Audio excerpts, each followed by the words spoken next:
सभी का स्वागत है अपने इस यूट्यूब चैनल एस्पिरेंट्स विला पर। दोस्तों, उत्तर प्रदेश में नई दरोगा भर्ती और नई सिपाही भर्ती 2026 में जो आने वाली है, उसके संबंध में आप में से बहुत सारे लोगों का सवाल था, जिसका जवाब इस वीडियो में आपको मिलेगा। साथ में पता चलेगा कि ये नई भर्ती किस महीने में आ जाएगी और इसके लिए हमें क्या-क्या करना होगा और यह वैकेंसी कितना प्रतिशत सही बात है कि वैकेंसी आएगी भी कि नहीं आएगी। तो दोस्तों, समग्र रूप से आपके सभी सवालों को मैंने बहुत अच्छे से पढ़ा और समझा और उन्हीं का जवाब इस वीडियो में मैं दूँगा। लेकिन वीडियो को आगे बढ़ाऊँ उसके पहले आपसे मैं उम्मीद करता हूँ कि आप हमारे चैनल पर बने रहेंगे। यदि आप पहली बार आए हैं तो चैनल को बेल आइकन के साथ सब्सक्राइब करें। आपके दोस्त जो कि दरोगा या फिर कांस्टेबल की भर्ती की तैयारी में लगे हुए हैं, उन तक यह वीडियो शेयर कीजिए और टेलीग्राम चैनल का लिंक इस वीडियो के डिस्क्रिप्शन में आपको मिलेगा और इस चैनल के डिस्क्रिप्शन में भी मिलेगा। आप हमारे टेलीग्राम चैनल से अवश्य जुड़िए। वहाँ पर मैं स्टडी मटेरियल प्रोवाइड कराता हूँ। अलग-अलग संस्थानों के ऐसे पीडीएफ आपके सिलेबस से संबंधित प्रोवाइड करूँगा, जो कि लोग पेड कोर्स खरीद कर प्राप्त करते हैं। तो चाहे वो मूल विधि हो, संविधान हो, मैथ्स हो, रीजनिंग हो, जीएस, जीके, जो भी आप कह लें, सबका पीडीएफ मैं आपको दूँगा इस तैयारी में। और यह उत्तर प्रदेश की जो नई दरोगा भर्ती आ रही है, जिसमें संभावना है कि 7,000 पदों पर अब की बार भर्ती की जाएगी और सिपाही भर्ती भी करीब 30,000 से ज़्यादा पदों पे की जाएगी। उसके संबंध में मैं पूरी जानकारी एकदम सही-सही आप तक पहुँचाने का प्रयास करूँगा। देखिए दोस्तों, जब बात करें 2021 की भर्ती की, तो उसके पहले जब 2016-17 में भर्ती आई थी दरोगा की, तो उस समय महज़ 3,500 पदों पे भर्ती की गई थी, क्योंकि उतनी ही सीटें थीं। लेकिन 2021 में बढ़कर इनकी संख्या 9500 से ज़्यादा यानी 9,500 से ज़्यादा कैसे हो गई?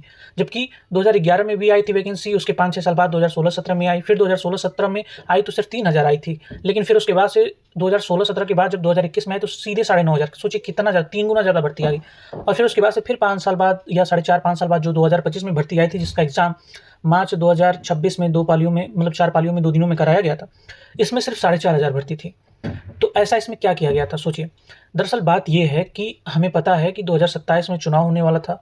उसके पहले 2025 में भर्ती कराई गई, मतलब वैकेंसी निकाला गया दरोगा की और कांस्टेबल की 1 महीने के बाद।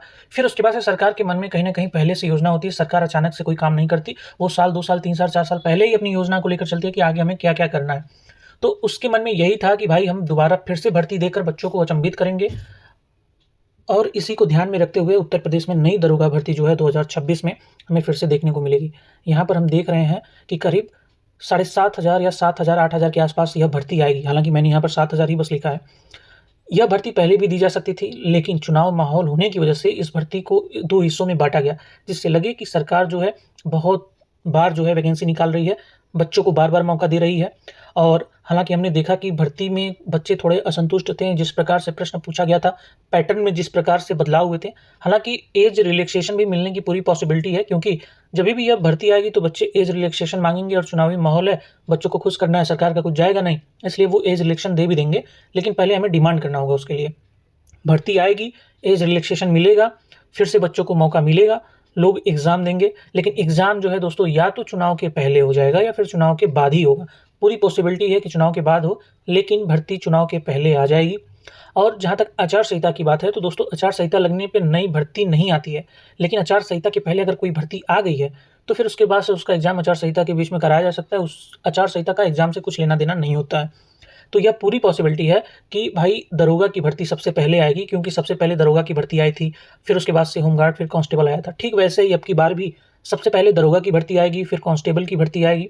और जहाँ तक कुछ लोगों का पूछना है कि भैया होमगार्ड का क्या होगा? तो दोस्तों अभी तक होमगार्ड का कोई खोज खबर नहीं निकल कर आ रहा है कि इस पे भर्ती होगी। अगर ऐसा कुछ होगा तो ज़रूर न्यूज़ मिलेगा। लेकिन मैं आपसे यही कहूँगा कि आप सिपाही के स्तर की तैयारी करते रहिए। सिपाही के स्तर की जिसने भी तैयारी की, उसका होमगार्ड बहुत आसानी से निकल गया।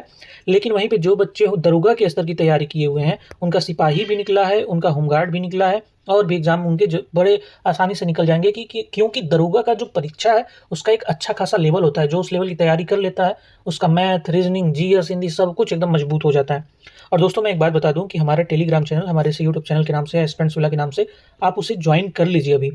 और मैं एक चीज़ और बता दूँ कि यह जो एग्ज़ाम है, इसको होने में 7 से 8 महीने लगेंगे। दरोगा भर्ती हो गया, कांस्टेबल भर्ती हो गया, इतने बड़े स्तर की यह भर्ती होती है कि इसको कराने के लिए, फिर उसके बाद से इस एग्ज़ाम को कंडक्ट होने में 7 से 8 महीने लग ही जाते हैं। हमने पिछली बार भी देखा। और इसका सिलेबस जो है कंप्लीट करने में करीब आपको 8 महीने से ज़्यादा समय लग जाएगा। एग्ज़ाम कि जब आप तैयारी करते हैं, तो जो दरोगा का सिलेबस है, इसको समझने में आपको 2 महीने का समय लग जाएगा। तो दोस्तों बहुत ही टफ़ यह तैयारी होती है, अगर किसी को लगता है कि बहुत आसान होता है, तो ऐसा कुछ नहीं है। तैयारी करने वाले बच्चे जब 4 साल, 5 साल तैयारी कर लेते हैं, तब कहीं जाकर उनका सब कुछ कंप्लीट होता है। वो लोग अधिकतर आप देखे होंगे कि जो 3-4 साल एग्ज़ाम में दिए हुए हैं, अधिकतर वही लोग एग्ज़ाम क्लियर करते हैं। पहली बार में वही लोग एग्ज़ाम क्लियर करते हैं, जिसकी स्कूल में पढ़ाई अच्छी रही होगी, ग्रेजुएशन में पढ़ाई अच्छी रही होगी, उसको अच्छा स्कूल, अच्छा एनवायरनमेंट मिला होगा। नहीं तो फिर हम तो जानते हैं कि हमारे देश में क्या स्थिति है शिक्षा की, स्कूलों और कॉलेजों में। तो देखिए, जिसका स्कूलिंग ठीक होगा, जिसका एकेडमिक पढ़ाई बढ़िया होगा, वही पहले अटेम्प्ट में निकालेगा। नहीं तो हम जैसे बच्चे जो कि रूरल ग्रामीण पृष्ठभूमि से आते हैं, ऐसे बच्चे जब तैयारी करते हैं तो उन्हें एक अच्छा खासा समय लग जाता है इस एग्ज़ाम में। तो मैं इन सब बातों को ध्यान में रखते हुए आपको यही सजेस्ट करूँगा कि अगर आपके आस-पास कहीं ऑफ़लाइन कोचिंग सेंटर है, तो आप वहाँ पर भी जाकर पढ़िए। साथ में रोज़गार विथ अंकित एग्ज़ाम्पल जैसे चैनल्स के ऑनलाइन बैच ले लीजिए और उससे अपनी पढ़ाई को कंप्लीट कीजिए।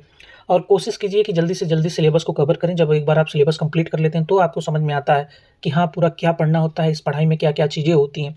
अगर आप सिलेबस कंप्लीट नहीं करते हैं, तो ये एग्ज़ाम क्लियर नहीं होगा। और जब आप सिलेबस कंप्लीट कर लेते हैं, उसके बाद भी गारंटी नहीं है, लेकिन उसकी गारंटी की सिर्फ़ एक शर्त है कि पहले सिलेबस को कंप्लीट करें, उसके बाद से बहुत सारा प्रैक्टिस करें। तब जाकर यह एग्ज़ाम आपको क्लियर होगा। नहीं तो दोस्तों फिर उसके बाद से आप जानते ही हैं क्या हाल होगा।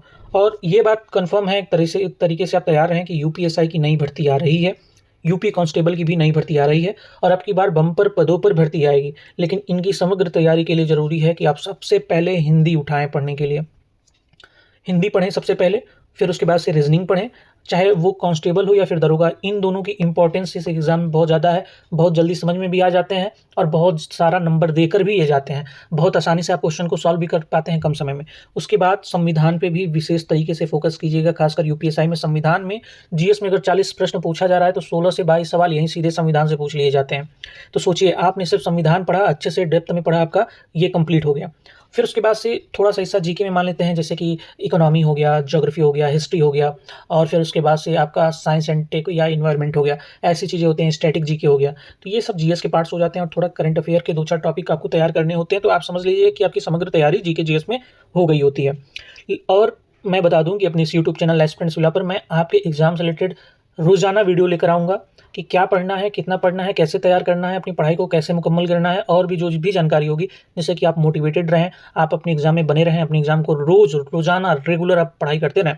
इसलिए मैं वीडियो लेकर आता रहूँगा। लेकिन ज़रूरी है कि आप सपोर्ट दिखाएँ हमारे इस यूट्यूब चैनल एस्पिरेंट्स विला को बेल आइकन के साथ ज़रूर सब्सक्राइब करें। और आपने देखा होगा कि 2025 की भर्ती जब दरोगा की आई थी, उस समय से मैं रोज़ाना वीडियो बनाता हूँ। यूट्यूब पर जो शॉर्ट्स वाला सेक्शन है, उसमें रोज़ाना एक नए दरोगा की फ़ोटो के साथ में, एक अच्छे रीमिक्स सॉन्ग के साथ में मैं मोटिवेट करता रहता हूँ, आपके लिए एक नया शॉर्ट्स वीडियो रोज़ अपलोड करता हूँ। तो दोस्तों अपना प्यार दिखाएँ, इस चैनल को बेल आइकन के साथ सब्सक्राइब करें, टेलीग्राम चैनल से ज़रूर जुड़ें। साथ में अपने दोस्तों के साथ इस वीडियो को शेयर करें, जो कि यूपी कांस्टेबल और एग्ज़ाम मतलब यूपीएसआई के एग्ज़ाम की तैयारी कर रहे हैं। तो कल एक नई वीडियो के साथ आऊँगा और फिर उसके बाद से आपके मन में भी कुछ ना कुछ प्रश्न होंगे, जिसका जवाब आपको कमेंट बॉक्स में मिलेगा, यदि आप कमेंट करते हैं तो। फिर से जाते-जाते एक बार कहूँगा, चैनल को बेल आइकन के साथ ज़रूर सब्सक्राइब कर लीजिएगा।